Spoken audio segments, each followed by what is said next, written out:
Halo, selamat malam, selamat berjumpa dengan saya, Inyoman Triwayudi Pande, nomor pokok mahasiswa 3019-210-275, mahasiswa Fakultas Hukum Universitas Pancasila angkatan tahun 2019. Di sini saya akan membahas tentang hukum tata negara. Namun untuk sampai ke pembahasan itu, persilakanlah saya untuk membacakan adigium yang tentang Inde datae leges B fortior omnia posset, yang artinya hukum dibuat, jika tidak maka orang yang kuat akan mempunyai kekuasaan tidak terbatas. Terima kasih.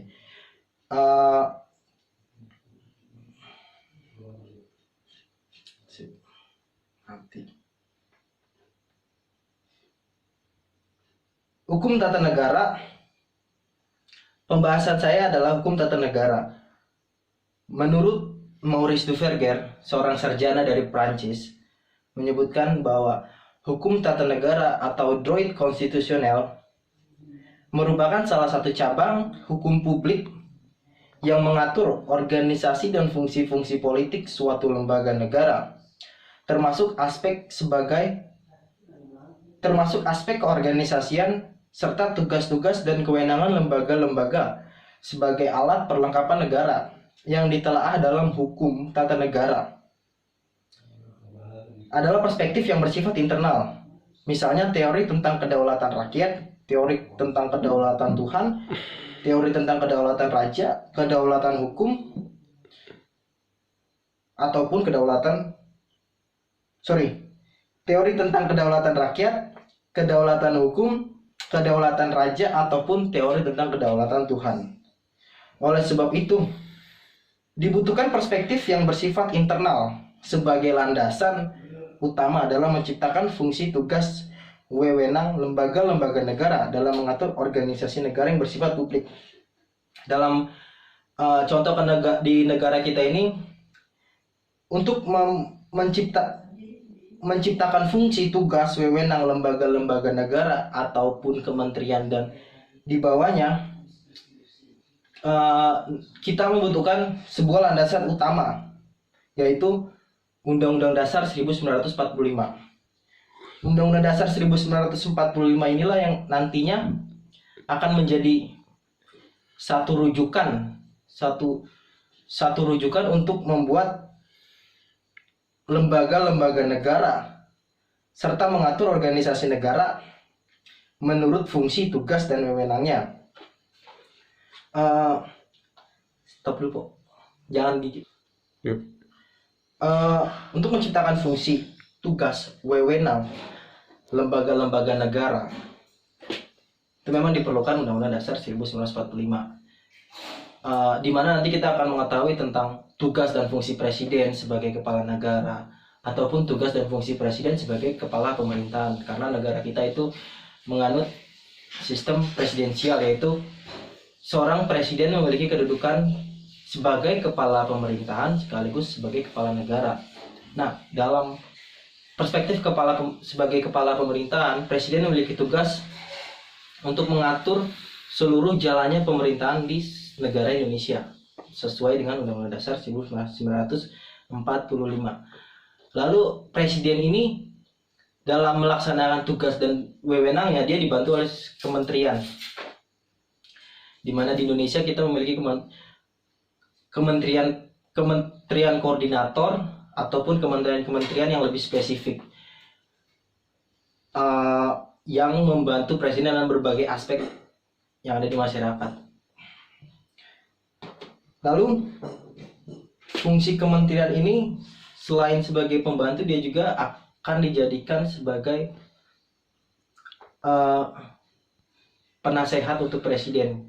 Misalnya presiden ingin membuat satu kebijakan tentang kesehatan, maka presiden harus berkonsultasi dulu dengan kementerian terkait, dalam hal ini Kementerian Kesehatan. Bagaimana kajian yang dihasilkan oleh Kementerian Kesehatan ini yang nantinya akan mempengaruhi keputusan daripada presiden. Nah, beberapa contoh tadilah yang yang menjadikan hukum tata negara merupakan salah satu hukum publik, karena presiden sebagai kepala pemerintahan dia membuat satu kebijakan di mana kebijakan itu yang nantinya harus dipatuhi oleh seluruh warga negaranya dan harus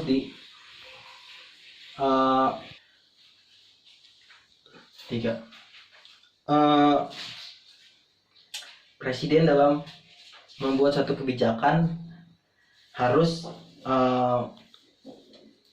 mempertimbangkan kajian daripada kementerian-kementerian terkait. Yang tadi sudah saya bilang, misalnya presiden membuat kebijakan tentang kesehatan, tentang penanggulangan virus corona, maka tentu presiden harus mempertimbangkan kajian dari Kementerian Kesehatan. Lalu kajian-kajian itulah yang nantinya akan diputuskan oleh presiden dan disampaikan baik secara langsung oleh presiden ataupun melalui juru bicaranya. Itu tadi salah satu contoh hukum tata negara sebagai salah satu cabang hukum publik yang mengatur organisasi dan fungsi-fungsi politik suatu lembaga negara.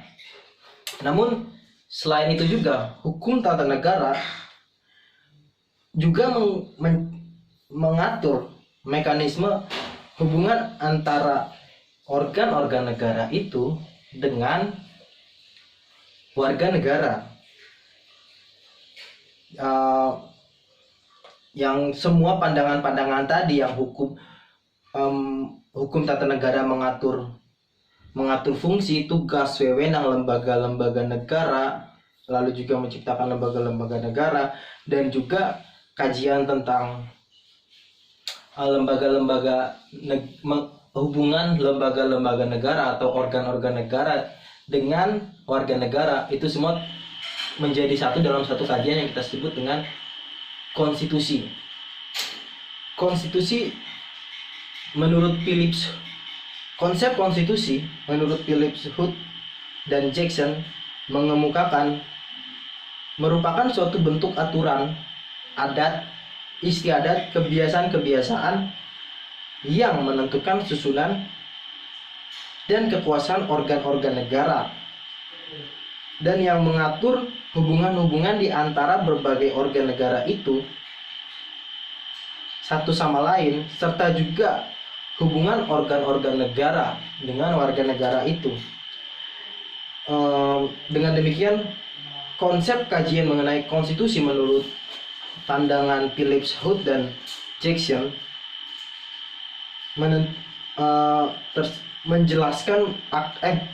akan menentukan susunan dan kedudukan organ-organ negara, mengatur hubungan antara organ-organ negara, serta mengatur hubungan organ-organ negara tersebut dengan warga negara. Konstitusi. Jika kita mengacu pada hukum tata negara sebagai salah satu cabang hukum publik, tentu hukum tata negara akan melihat perspektif yang bersifat internal untuk menciptakan sebuah teori. Misalnya dalam Indonesia itu kedaulatan rakyat. Dalam kedaulatan rakyat ini, pemimpin-pemimpin kita di masa lalu telah menciptakan satu perspektif yang bersifat internal, yaitu Pancasila, di mana Pancasila ini menjadikan satu dasar untuk menciptakan konstitusi di Indonesia. Setelah Pancasila lahirlah Undang-Undang Dasar. Tentu Undang-Undang Dasar ini mengambil daripada nilai-nilai yang ada di Pancasila. Nah, dalam Undang-Undang Dasar ini juga nantinya negara sebagai penguasa hukum yang menciptakan hukum bersifat positifis itu akan menciptakan hukum-hukum yang ada di suatu negara tersebut. Ya, udahlah kok, stop. Yang menciptakan negara-negara tersebut sebagai landasan, yaitu Undang-Undang Dasar 1945. Maka dari itu hukum tata negara patutlah kita pelajari sebagai rujukan utama dalam menentukan lembaga-lembaga negara, hubungan lembaga negara antar lembaga negara ataupun organ-organ lembaga negara dengan masyarakat warga negara itu. Sekian penjelasan dari saya, terima kasih.